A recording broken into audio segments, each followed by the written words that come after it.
दोस्तों नमस्कार। जब भी पेशेंट हमारे पास आते हैं तो जो टारगेट होता है ट्रीटमेंट का, जो अल्टीमेट एम है ट्रीटमेंट का, that is a good result. इसके बारे में आप लोग बड़े अच्छे अच्छे सवाल भी पूछते हैं कि हम कौन सा इम्प्लांट यूज़ करेंगे, कौन सी टेक्निक यूज़ करेंगे, किस तरह की फैसिलिटीज़ हैं हॉस्पिटल में। आप सब चीज़ें पूछते हैं जो कि काफ़ी रेलेवेंट हैं। लेकिन एक सवाल ऐसा होता है जो आप पूछ नहीं सकते, लेकिन हम आपको बता रहे हैं कि एक बहुत मेजर फैक्टर होता है एक अच्छे रिज़ल्ट के लिए, वो है पेशेंट का बेड साइड केयर। यानी कि पेशेंट बेड पर है, ज़्यादा मूवमेंट नहीं कर सकता है, उस टाइम पर उसका कितना ध्यान रखा जा रहा है, कितना अच्छा नर्सिंग केयर हो रहा है, हम उसे कितनी अच्छी फिजियोथेरेपी करा रहे हैं, एज ए सर्जन हम अपने पेशेंट का कितना ख्याल रख रहे हैं। तो ये ऐसी चीज़ें हैं जिसको आप मेज़र नहीं कर सकते, इन चीज़ों को नापा नहीं जा सकता। लेकिन आज हम आपको एक एग्जांपल दिखाते हैं। एक पेशेंट है मोहित, इनको मल्टीपल फ्रैक्चर्स हैं, ये हिल नहीं सकते हैं अपनी मर्ज़ी से, इनको हमें मूवमेंट कराना पड़ता है, हेल्प करनी पड़ती है, वेट भी है, और भी कॉम्प्लिकेशंस हैं। तो एक पेशेंट का, एक बेड रिडन पेशेंट, एक पॉलीट्रॉमा पेशेंट, एक पेशेंट जिसमें मल्टीपल फ्रैक्चर्स हैं, उसको हम बेड पर कैसे उसका केयर करना है, उसका कैसे ध्यान रखना है ताकि उसकी मसल पावर, उसकी लंग कैपेसिटी, ये सब चीज़ें ठीक रहें, साथ साथ बेड सोर ना हो, पेशेंट के जॉइंट स्टिफ ना हो, इन सब कॉम्प्लिकेशन को कैसे अवॉइड करना है आज के वीडियो में हम आपको दिखाएंगे। मोहित का ये हम पेल्विस का एक्सरे देख रहे हैं सर्जरी से पहले। तो इसमें आप देखेंगे दोनों तरफ में डिफरेंस। राइट साइड में एक ये फ्रेगमेंट है, ये आप देखेंगे, ये पूरा इतना बड़ा बोन का एक पीस यहाँ पे पड़ा हुआ है। ये पूरा फ्रैक्चर है, पोस्टीरियर वॉल का फ्रैक्चर है ये। इधर आप देखेंगे तो ऐसी कोई बोन आपको दिखाई नहीं देगी। तो अगेन देखिए, ये पूरा यहाँ से स्टार्ट होता है और ये पूरा इतना बड़ा एक बहुत बड़ा पीस ऊपर चला गया है। इसको रिपेयर करना ज़रूरी है। ये मोहित का एक्सरे देख रहे हैं राइट नी का। तो इसमें आप देखिए मल्टीपल पीसीज हैं, जो ये नी कैप होती है जिसको हम पेटला कहते हैं, इसके मल्टीपल पीसीज हैं, ये पड़े हुए हैं। और यही जो पेटला है ये हमारे टेंडन, ये देखिए आप, ये टेंडन जो अटैच होता है जिससे हमारा घुटना चलता है। तो इसको रिपेयर करना मस्ट है, अदरवाइज पेशेंट वापस चल नहीं सकता। ये है राइट साइड का शोल्डर का एक्सरे। इसमें अब ये क्लेविकल बोन, जिसको कॉलर बोन कहते हैं, ये देखिए एक फ्रैक्चर है पूरा, एक पीस यहाँ है, एक यहाँ है, काफ़ी गैप है। तो इसको भी वापस लाना ज़रूरी है, क्योंकि पेशेंट को इनिशियली जब चलना शुरू करेंगे तो इस शोल्डर की स्टेबिलिटी ज़रूर चाहिए। वैसे कई बार इस फ्रैक्चर को हम छोड़ भी देते हैं, कंजर्वेटिव ट्रीटमेंट करते हैं, ऑपरेट नहीं करते हैं, लेकिन पॉलीट्रामा के पेशेंट में हमें ये करना पड़ता है सो दैट पेशेंट का जो राइट लिम्ब है हम जल्दी से जल्दी इस्तेमाल कर सकें। ये है पेल्विस का सर्जरी के बाद का एक्सरे। तो इसमें आप देखेंगे जो फ्रैगमेंट यहाँ पड़ी हुई थी वो अपनी जगह पर चली गई है। इसके लिए हमने ये स्क्रूज लगाए हैं और एक प्लेट लगाई है जो यहाँ फिक्स है पूरी तरह। जॉइंट बिल्कुल अपनी जगह पर वापस है। और अब इसमें अगर हमें इस यंग पेशेंट में दोबारा रिप्लेसमेंट का कोई ज़रूरत ना पड़े, कोई सर्जरी ना करनी पड़े, इसके लिए ज़रूरी है कि हम फ्रैक्चर को बिल्कुल अपनी जगह पर, ये देखिए ये फ्रैक्चर था यहाँ पर, बिल्कुल अपनी जगह पर आ गया है। और अब इस पेशेंट को कभी भी इसमें प्रॉब्लम नहीं आने वाली। ये नी का एक्सरे है सर्जरी के बाद। तो आप देखेंगे जितने पीसेस यहाँ पड़े हुए थे सबको अपनी अपनी जगह पर फिक्स कर दिया गया है। ये देखिए सब अपनी जगह पर आ गए हैं और जो पेटला का एक नॉर्मल स्ट्रक्चर है, नॉर्मल शेप है, वो वापस आ गई है। ये कुछ वायर और इसमें स्क्रू लगाए गए हैं जिनको कुछ समय के बाद हम निकाल देंगे। ये है राइट क्लेविकल का एक्सरे आफ्टर सर्जरी। तो इसमें आप देखेंगे कि फ्रैक्चर कहीं विजिबल नहीं है, बहुत अच्छी रिडक्शन है। ये स्पेशल क्लेविकुलर प्लेट्स होती हैं जिनकी शेप बिल्कुल क्लेविकल से मैच करती है। और स्क्रूज़ हम जानबूझ के इधर थोड़े छोटे डालते हैं क्योंकि यहाँ पर बड़े इंपॉर्टेंट ब्लड वेसल्स होते हैं, ताकि हम उनको पंचर ना करें। तो आप देखेंगे सारे स्क्रूज़ बिल्कुल बोन के अंदर हैं और ये कहीं भी किसी स्ट्रक्चर को डैमेज नहीं कर सकते। पॉलीट्रॉमा पेशेंट का मतलब है कि जिसमें बॉडी में मल्टीपल जगह फ्रैक्चर होता है। तो हमारे साथ मोहित हैं, इनको मल्टीपल फ्रैक्चर्स हैं। इनको फ्रैक्चर पेटला है, फ्रैक्चर एसिटेबुलम है and fracture clavicle, all on right side. Right side में 3 फ्रैक्चर हैं। तो उसकी वजह से मोहित अपने आप से बैठ नहीं सकते हैं, क्योंकि हाथ में सपोर्ट नहीं ले सकते हैं। अगर सिर्फ लोअर लिम्ब में फ्रैक्चर होता है तो इंसान अपने हाथ की सपोर्ट लेके बॉडी का बैलेंस बना सकता है, वॉकर से चल सकते हैं। लेकिन क्योंकि क्लेविकल में भी फ्रैक्चर है तो इसलिए इनका चलना मुश्किल है। और वेट भी मोहित का थोड़ा ज़्यादा है, डायबिटिक भी हैं। तो इन चीज़ों को देखते हुए ऐसे पेशेंट्स का बेड साइड में जो केयर है वो बहुत इंपॉर्टेंट है। तो उसमें क्या क्या चीज़ें करनी होती हैं हम थोड़ा सा एक्सप्लेन करेंगे उसको। सबसे पहली चीज़, हमें सारी मसल्स को एक्टिव रखना है, because he is not walking. तो क्या होता है जब ज़्यादा देर तक हम चलते नहीं हैं कई महीने तक, तो हमारी जो बोन्स हैं वो वीक हो जाती हैं, हमारी मसल्स वीक हो जाती हैं, हमारी जो लंग की कैपेसिटी है वो कम हो जाती है। तो हमने उसको कैसे मेंटेन रखना है वो आप लोग भी देखेंगे, ठीक है ना। आप लोगों ने भी सीखना है कि कैसे करना है। हाँ जी, बताइए कैसे शुरू करेंगे एक्सरसाइज। सबसे पहले हम लोग एंकल टो मूवमेंट, हाँ। स्ट्रेचिंग, अप एंड डाउन, मतलब हम पैसिव भी करेंगे और एक्टिवली। एक्टिव भी। पहले हम खुद करेंगे, ठीक है, फिर उसके बाद इनको एक्टिवली बोलेंगे। अब आप करो। यस।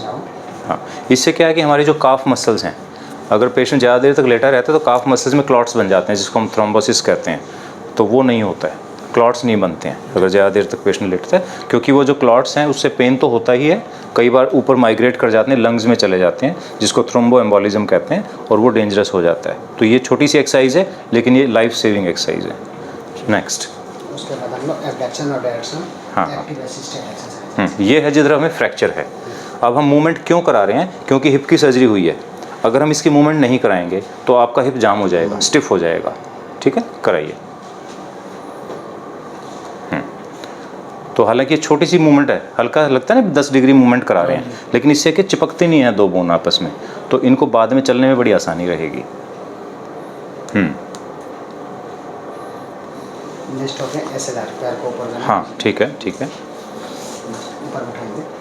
हाँ, थोड़ी सी ताकत आप लगाएंगे, थोड़ी सी हम हेल्प करेंगे।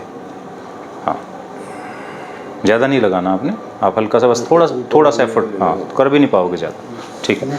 उस लिम्ब में क्या करेंगे हम, लिम्ब उसमें होता है एक्टिवली एक्सरसाइज सब कर रहे हैं।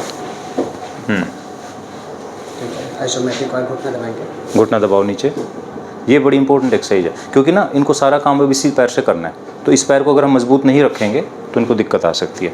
तो इसके नीचे पिलो लगा के कोई एक्सरसाइज कराएंगे हम। ऐसे भी करा सकते हैं। हाँ, आप घुटने को नीचे दबाएंगे, दबाएंगे, रुक जाओ, हाँ। रुक जाओ। हाँ, घुटने को नीचे दबाएंगे, पंजे को खींचेंगे और एडी को उठाएंगे, ठीक है। तो ये एक्सरसाइज बहुत ज़रूरी है, इससे आपकी ये वाली मसल स्ट्रॉन्ग रहेगी। ठीक है, नेक्स्ट। एबडक्शन एडक्शन खुद बाहर लगी। अब आप बाहर लेके जाएं, क्योंकि इसको तो अपने आप ही कर सकते हो, ठीक है, ठीक है। नेक्स्ट, उसके बाद ऊपर नीचे ऐसे उसको कर रहे हैं। बिल्कुल वैसे ही, बहुत बढ़िया, ठीक है जी। उसके बाद हम लोग ब्रीजिंग कर रहे हैं, वन लेग ब्रीजिंग। इसको बेंड कर लेंगे, घुटने को मोड़िए थोड़ा इधर। उस साइड का में सपोर्ट है। हाँ,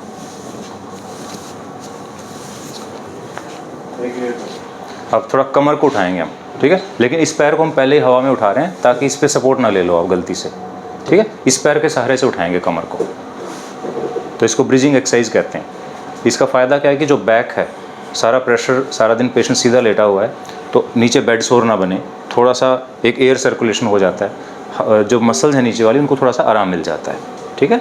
ये सिंपल एक्सरसाइज है लेकिन बहुत ज़रूरी है। तो आपके पैर की भी एक्सरसाइज हो रही है, कमर की भी एक्सरसाइज हो रही है, और नीचे की स्किन को आराम भी मिल रहा है, क्योंकि आपका, हाँ, जो हैवी पेशेंट होते हैं ना उनमें कई बार क्या होता है, बेड सोर बन जाता है नीचे, वो बड़ा मुश्किल हो जाता है फिर बाद में। हाँ जी, सीधा कर लीजिए। अपर लिम्ब हम लोग आ जाएंगे। अपर लिम्ब हम लोग एल्बो की मूवमेंट कर रहे हैं। हाँ, नॉर्मल रेंज ऑफ मोशन है। जी जी, एल्बो मूवमेंट्स। यहाँ ये पैसिवली एक्टिवली कर ले रहे हैं। ये शोल्डर के मूवमेंट के लिए हम लोग पैसिव एक्टिवली एक्सरसाइज हाँ, करना पड़ेगा, क्योंकि यहाँ फ्रैक्चर है, तो अगर आप खुद करोगे तो पेन हो जाएगा, तो उसमें हम हेल्प करेंगे आपकी।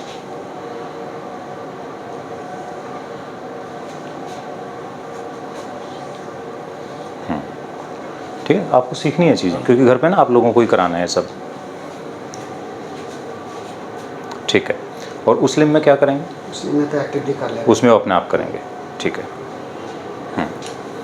चेस्ट के लिए हम क्या एक्सरसाइज करेंगे, चेस्ट के लिए तो ब्रीदिंग एक्सरसाइज हम लोग सिटिंग में करके कर ले रहे हैं। सिटिंग में। अब पेशेंट की सिटिंग कराते हैं, उसकी जो, जैसे हमें सिटिंग कराना है, सिटिंग भी ज़रूरी है। जैसे खाना खाना है, पेशेंट को क्लीनिंग करनी है, स्पंजिंग करनी है, तो उसके लिए सिटिंग ज़रूरी है। और ऊपर से अगेन बैक की जो शोल्डर की मसल्स हैं, इनको सबको आराम मिल जाता है एक बार जब बैठ जाते हैं तो इसमें हम कैसे करेंगे, इस पैर को बेंड करके आराम से साइड टर्न होकर थोड़ा सा करवट लेंगे, हल्का सा, थोड़ा घूम जाइए। हाँ, ऐसे घूम जाए, हाँ, ऐसे। सपोर्ट लीजिए। इस पैर के हाथ का सपोर्ट ले सकते हैं, उसका नहीं लेना आपने। हाँ, चलो थोड़ा सा कम उठा के इधर आ जाइए। खिसक जाइए उधर थोड़ा सा। Very good, very good. थोड़ा सपोर्ट करो, हाँ, ठीक है।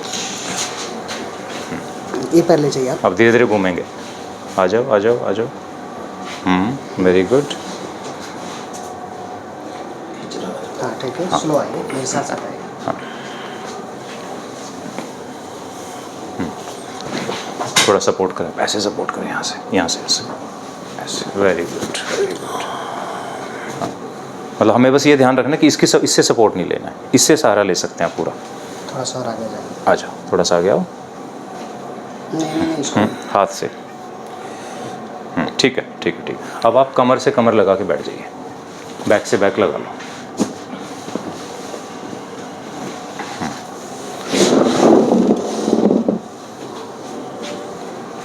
ठीक है, थोड़ा सा और सीधा बैठने की कोशिश करेंगे, हालांकि उधर दर्द है लेकिन फिर भी कोशिश करेंगे कि हम थोड़ा सीधा बैठेंगे।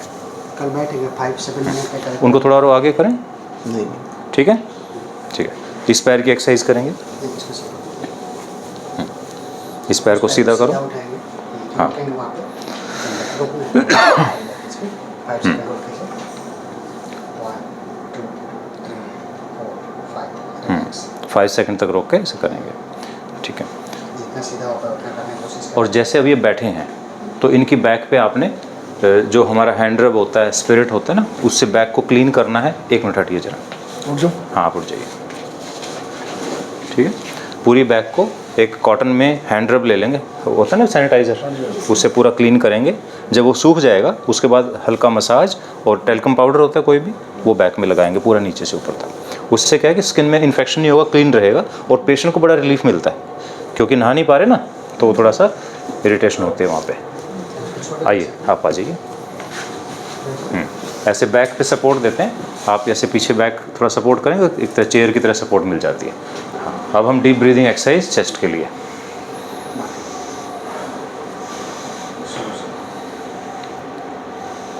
नी को मोबिलाइज, हाँ अब करते हैं शुरू। हाँ हल्का हल्का 10 to 20 डिग्री। इसके बाद हम ब्रेस खोलेंगे, ठीक है, और नी को भी हम थोड़ा मोबिलाइज करेंगे। पेटला फ्रैक्चर है लेकिन बहुत अच्छी फिक्सेशन है, तो अब हम 10 to 20 डिग्री जो मोबिलाइजेशन है नी का करेंगे। अदरवाइज़ तो क्या होगा, अगर हम 2 महीने इसकी एक्सरसाइज नहीं करेंगे घुटने की तो ये भी जाम हो जाएगा, पूरा स्टिफ हो जाएगा और बाद में बड़ी मुश्किल आती है फिजियोथेरेपी करने में। असल में शुरू में थोड़ी सी तकलीफ़ होती है जब पहली बार करते हैं, दूसरी बार करते हैं, लेकिन धीरे धीरे अच्छी मूवमेंट आएगी आपकी। ठीक है ठीक है। तो ये सिंपल टेक्निक है, चेयर रखनी है, चेयर के ऊपर एक पिलो, क्योंकि पेशेंट की जो हील होती है उस पर सारा वजन आता है, वहाँ दर्द हो जाता है, तो इसलिए हमेशा पिलो रखेंगे नीचे। धीरे धीरे आप ढीला छोड़ दीजिए, उसको नीचे जाने दो। हाँ कुछ नहीं होगा, हाँ वापस ले आओ, वापस ले आओ। तो ये हार्डली 10 डिग्री मूवमेंट है, लेकिन इससे एडिजन नहीं बनती है नी के अंदर, चिपकती नहीं है दोनों हड्डियाँ आपस में, तो इसलिए मूवमेंट शुरू हो जाती है। और कुछ ही दिनों में ये 90 डिग्री तक चला जाएगा, because we are confident of our fixation, क्योंकि बोन हिलने वाली नहीं है, इतना मजबूत फिक्सेशन किया गया है।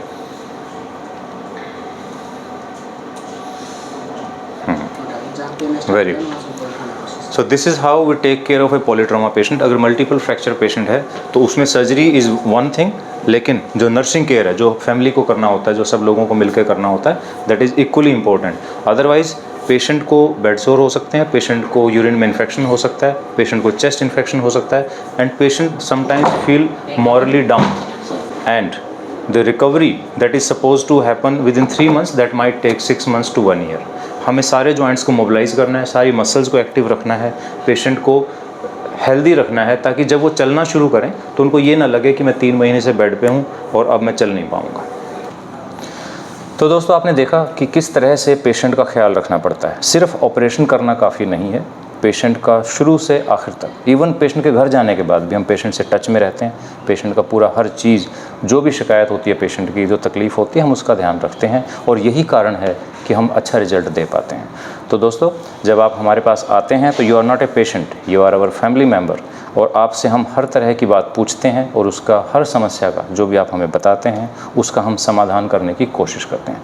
आपकी ऐसे ही हमें ब्लेसिंग्स, गुड विशेज़ मिलती रहें और हम ऐसे ही आगे पेशेंट्स की सेवा करते रहें, बस यही हमारा उद्देश्य है।